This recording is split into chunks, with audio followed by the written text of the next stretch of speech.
Bienvenidas, bienvenidos a esta inmersión profunda que vamos a hacer hoy.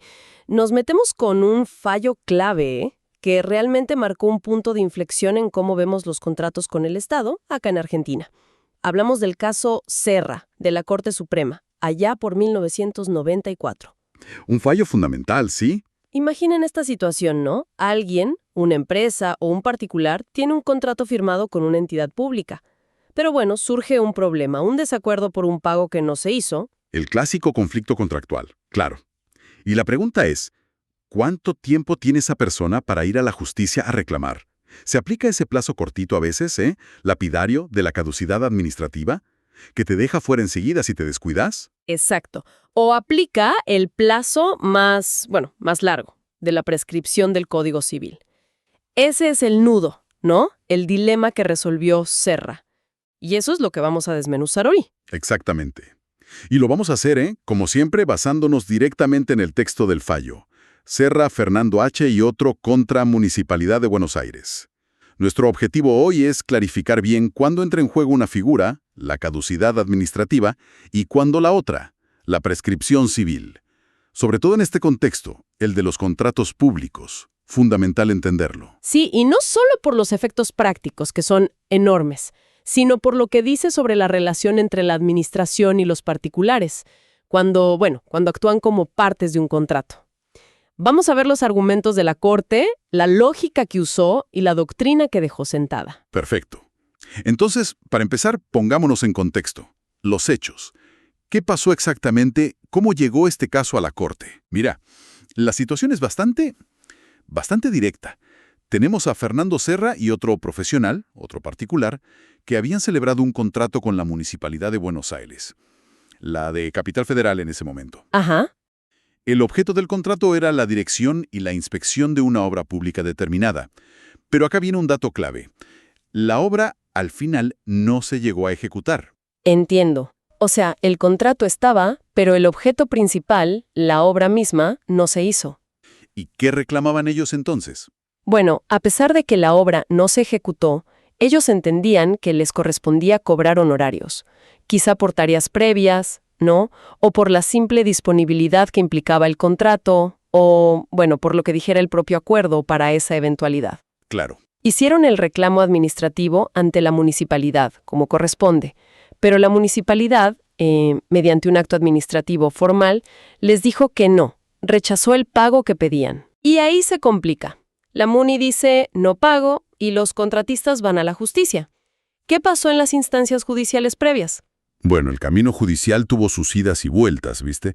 En primera instancia, el juez le dio la razón a la municipalidad, digamos. Aplicó la visión más pro administración. Ajá. Consideró que, como había un acto administrativo que rechazaba el pago y había pasado el plazo que da la ley para impugnarlo judicialmente, el derecho a reclamar había caducado. Les dijo, básicamente, se les pasó el plazo, muchachos. Llegaron tarde. Claro. Pero después, la Cámara de Apelaciones dio vuelta a la tortilla. Dijo lo contrario. Entendió que no era un caso de caducidad administrativa. Y, lógicamente, la municipalidad no se quedó de brazos cruzados y apeló. Llevó el caso a la Corte Suprema. Y ahí llegamos al meollo de la cuestión. La municipalidad defendiendo la caducidad, los plazos cortos de la ley administrativa. Y los particulares diciendo otra cosa. ¿Cuál era el argumento central de la municipalidad ante la Corte? Mira, la municipalidad se plantó firme en defender lo que ve como una prerrogativa del Estado. Algo esencial. Decía, nosotros somos un ente público. Expresamos nuestra decisión con un acto administrativo formal, el rechazo del pago. Sí. Por lo tanto, argumentaban, cualquier impugnación judicial tiene que ir por la vía contencioso-administrativa. Y eso implica, sí o sí, respetar los plazos de caducidad que pone la Ley de Procedimientos Administrativos, la famosa 19.549. Los plazos cortos. Exacto. Esos plazos que suelen ser de 90 días hábiles. Su lógica era, emitimos una decisión. Si no les gustó, tenían 90 días para ir a la justicia administrativa. ¿No lo hicieron en tiempo y forma? Perdieron el derecho a litigar por esta vía. Suena lógico desde la perspectiva administrativa, ¿no? Una defensa basada en la ley específica. Frente a eso, ¿qué podían decir los reclamantes? ¿Cómo justificaban que ese plazo corto no aplicaba acá? Bueno, el argumento de los particulares, que ya había convencido a la Cámara de Apelaciones, fue justamente mirar más allá de la forma, digamos, del acto de rechazo y enfocarse en la sustancia del reclamo. Ajá. Miren, nosotros no estamos acá discutiendo la validez de un acto administrativo típico, de esos que el Estado dicta usando su poder y que crean o modifican derechos por sí solos. Claro, no era una multa, por ejemplo. Lo que estamos haciendo es reclamar que se cumpla una obligación que nació de un contrato que firmamos antes. Es una acción de cobro de pesos, lisa y llana. Por el tanto, argumentaban, si la cuestión es contractual, rigen las normas y los plazos del derecho común. O sea, la prescripción del Código Civil. Exactamente. La prescripción civil, que es mucho más larga. Entonces, la pregunta para la Corte era esa. ¿Qué pesa más? ¿La naturaleza administrativa del acto que dijo no pago o la naturaleza contractual de la obligación que se está reclamando? Una disyuntiva fundamental, porque de la respuesta dependía todo, si el reclamo moría ahí o si se podía discutir el fondo. ¿Qué camino tomó la Corte Suprema para resolver esto? La Corte hizo un análisis muy fino, muy la verdad. Se centró en identificar la causa fuente del derecho que invocaba Serra, o sea, de dónde nacía realmente el derecho a cobrar esos honorarios. El origen de todo. Claro, y la Corte concluyó, y esto es el corazón del fallo, que ese derecho no nacía del acto administrativo que rechazó el pago. Ese acto fue posterior, fue una declaración de la postura municipal nada más. ¿Entiendo? El derecho, dijo la Corte, tenía su origen, su fuente, en la relación contractual que ya existía válidamente entre las partes. El contrato era lo que generaba la obligación. Interesante. O sea, la Corte dice, fijémonos de dónde viene el derecho original, no la última respuesta administrativa que se dio. Pero entonces, ese acto de rechazo no tiene ninguna importancia. Queda en la nada. No, no es que no tenga importancia, sí la tiene, pero no la que quería la municipalidad. La Corte lo ve como una simple exteriorización, así lo llama, de la opinión o la decisión de la administración sobre si esa obligación contractual se había cumplido o no. Pero no lo vio como un acto que definiera por sí mismo toda la relación jurídica, ni que la constituyera. Era, en palabras que usa el fallo, una circunstancia incidental y accesoria al contrato. Algo vinculado al contrato, pero no el contrato mismo ni su esencia. Claro. Por lo tanto, para resolver el fondo, si correspondía pagar o no, el juez no tenía que ponerse a analizar si el acto de rechazo era válido o inválido. Tenía que ir al contrato. Meterse en las cláusulas, en lo pactado. Exacto. Ver las cláusulas, las obligaciones de cada parte, si hubo incumplimientos, qué decía el contrato para el caso de que la obra no se hiciera, todo eso. Entendido. Y si el foco está puesto en el contrato y no en impugnar un acto administrativo, ¿cuál es la consecuencia lógica respecto a los plazos? ¿Caducidad o prescripción? Y bueno, la consecuencia es directa. Si no estamos frente a la impugnación de un acto administrativo que define una situación de manera unilateral por el Estado, sino que estamos ante un reclamo basado en derechos que nacieron de un contrato, Entonces, las reglas especiales para impugnar actos administrativos, incluyendo esos plazos cortos de caducidad, simplemente no aplican. La Corte dijo, y es muy importante, que someter este tipo de reclamos contractuales a la caducidad administrativa sería estirar demasiado una prerrogativa estatal que está pensada para otra cosa. claro, sería usarla para algo que no fue creada. Tal cual. Por lo tanto, correspondía aplicar el plazo de prescripción del derecho común, el civil. Queda clarísimo cómo lo resolvió en el caso. Pero para entender bien la importancia de Serra, me parece que vale la pena que nos detengamos un poquito en esa figura, la caducidad administrativa. Vos mencionaste que es una prerrogativa estatal. ¿Por qué existe? ¿Qué función cumple según la propia Corte? Excelente punto. Sí, la Corte le dedica una parte importante del fallo a explicar eso. La caducidad administrativa, con sus plazos breves, es una herramienta de lo que llamamos el régimen exorbitante del derecho administrativo. El régimen exorbitante, esas potestades especiales del Estado. Exacto. Es un conjunto de poderes y reglas especiales que tiene el Estado y que, bueno, no existen entre particulares. ¿Y cuál es el objetivo principal de la caducidad? Dar estabilidad y seguridad jurídica a las decisiones administrativas. Rápido. Que no queden colgadas indefinidamente. Claro, se busca que los actos del Estado queden firmes pronto, que no estén pendientes de revisión judicial por años, ¿viste? Para que la gestión pública pueda seguir avanzando. Es como un mecanismo para cerrar capítulos administrativos de forma más o menos rápida. Y mencionaste también algo sobre la división de poderes. ¿Cómo juega eso acá? Exacto. La caducidad está muy ligada al principio de división de poderes y a esa regla fundamental que es el agotamiento de la vía administrativa. La idea es, antes de llevar al Estado a juicio por una de sus decisiones, primero tienes que usar los recursos internos que la propia administración te da para que realice su acto. El reclamo administrativo previo, los recursos, eso mismo. Y la caducidad funciona como un límite de tiempo muy estricto para poder ir a la justicia después de haber agotado esa vía interna, o si la administración no te contesta, claro. Si se te pasa el plazo de caducidad, ese acto administrativo en principio se vuelve inatacable judicialmente por esa vía específica, y el Poder Judicial, digamos, ya no puede meterse ahí.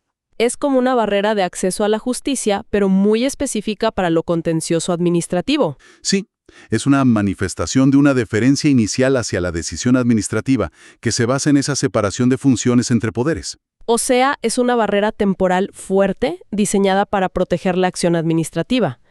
¿Y cuál es entonces la diferencia clave con la prescripción del Código Civil, la que sí se aplicó en Serra? Mira, la diferencia es de naturaleza y de finalidad. La prescripción civil, aunque también extingue acciones y pasa el tiempo, se basa más en una necesidad general de dar seguridad a todas las relaciones jurídicas, ¿no? Y en una especie de presunción de que si no reclamaste por mucho tiempo, bueno, abandonaste tu derecho. En cambio, es una pieza muy específica del engranaje del control judicial sobre la administración, y su efecto es más drástico para acceder a esa justicia contencioso-administrativa. Te cierra una puerta muy concreta de reclamo judicial contra un acto administrativo puntual. Entiendo, cuando la Corte en Serra dice que aplica la prescripción y no la caducidad, lo que está diciendo es, miren, la puerta que hay que usar acá no es esa puerta específica y estrecha del contencioso contra actos, sino la puerta más ancha del reclamo contractual común. Bien, bien. Creo que ahora se entiende mucho mejor todo el panorama. Con este análisis sobre de dónde viene el reclamo, la fuente del derecho, la función de la caducidad, ¿cuál fue entonces la decisión final de la Corte en el caso Serra? Bueno, la Corte Suprema, siendo coherente con todo este razonamiento que venimos explicando, confirmó la sentencia de la Cámara de Apelaciones. Dijo, básicamente, que el reclamo de honorarios de Serra y su socio, como tenía su origen en la relación contractual, No estaba caduco. exacto, no estaba sujeto al plazo de caducidad de la Ley de Procedimientos Administrativos. Por lo tanto, la acción no se había extinguido y el juicio podía seguir adelante para discutir el fondo, si correspondía o no el pago según lo que decía el contrato. Confirmado entonces el criterio de la Cámara. Y si miramos un poco más allá del caso puntual, ¿cuál dirías que es la gran enseñanza, la doctrina clave que dejó este fallo Serra y que sigue siendo importante hoy para cualquiera que contrate con el Estado? Mira, la doctrina fundamental de Serra es que establece una delimitación crucial de ámbitos. Nos enseña que la caducidad administrativa, con esos plazos cortos y efectos tan fuertes, es una herramienta para asegurar la estabilidad de los actos administrativos en sentido estricto. Las decisiones unilaterales del Estado. Eso, aquellas decisiones que toma la administración por sí sola usando su poder público y que crean, modifican o extinguen derechos. Pero esta herramienta, esta prerrogativa, no debe extenderse, no debe aplicarse a los conflictos que nacen directamente de una relación contractual, aunque una de las partes sea el Estado. O sea, hay que hacer una distinción fina, ¿no? Una cosa es discutir si una multa que me puso el Estado es válida. Ahí sí, seguramente, corre la caducidad para ir a la justicia. Claro. Y otra cosa muy distinta es reclamar que el Estado me pague lo que me debe por un contrato que firmamos. Esa es exactamente la clave de la distinción que hace el fallo. Los conflictos que son puramente contractuales, cobrar facturas, ejecutar una garantía, reclamar porque no cumplieron algo pactado, se rigen por las normas y los plazos del derecho común, principalmente la prescripción ordinaria. Se busca un equilibrio. Sí, la Corte busca un equilibrio. Por un lado, reconoce las potestades especiales que el Estado necesita para actuar por el interés público, ¿no? El régimen exorbitante, la estabilidad de sus actos. Pero, al mismo tiempo, protege la seguridad jurídica y el derecho a la tutela judicial efectiva de los particulares que contratan con la administración. No se puede usar la caducidad administrativa como un escudo para, digamos, esquivar obligaciones contractuales. Queda clarísimo. Entonces, resumiendo, el legado de Serra es esta advertencia. Si el núcleo del problema es una deuda o un incumplimiento que viene de un contrato con el sector público, y no estamos discutiendo la validez misma de una decisión administrativa unilateral que crea una situación nueva. Ajá. ¿Ve? La regla general es que aplica el plazo de prescripción del derecho común. La caducidad administrativa queda para la impugnación directa de esos actos administrativos específicos. Una diferencia fundamental, clave para cualquiera que opere contractualmente con el Estado. Precisamente. Y quizás, como reflexión final, ¿no? Para seguir pensando sobre esto, queda abierta una cuestión interesante que se ve mucho en la práctica. El fallo Serra pone una distinción conceptual muy clara.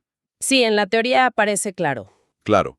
Pero en el día a día, en la ejecución de contratos públicos que a veces son muy complejos, la línea entre una orden de servicio, que es un acto administrativo, una modificación unilateral del contrato, que puede hacer el Estado por sus potestades exorbitantes, y un simple incumplimiento contractual. Bueno, esa línea a veces es muy finita, muy discutible. Se puede volver borrosa, exacto. Entonces, la pregunta es, ¿cómo aseguramos en la práctica que esa distinción tan importante de Serra se aplique de forma justa, previsible, garantizando tanto la agilidad que necesita la administración como la seguridad y el acceso a la justicia del contratista?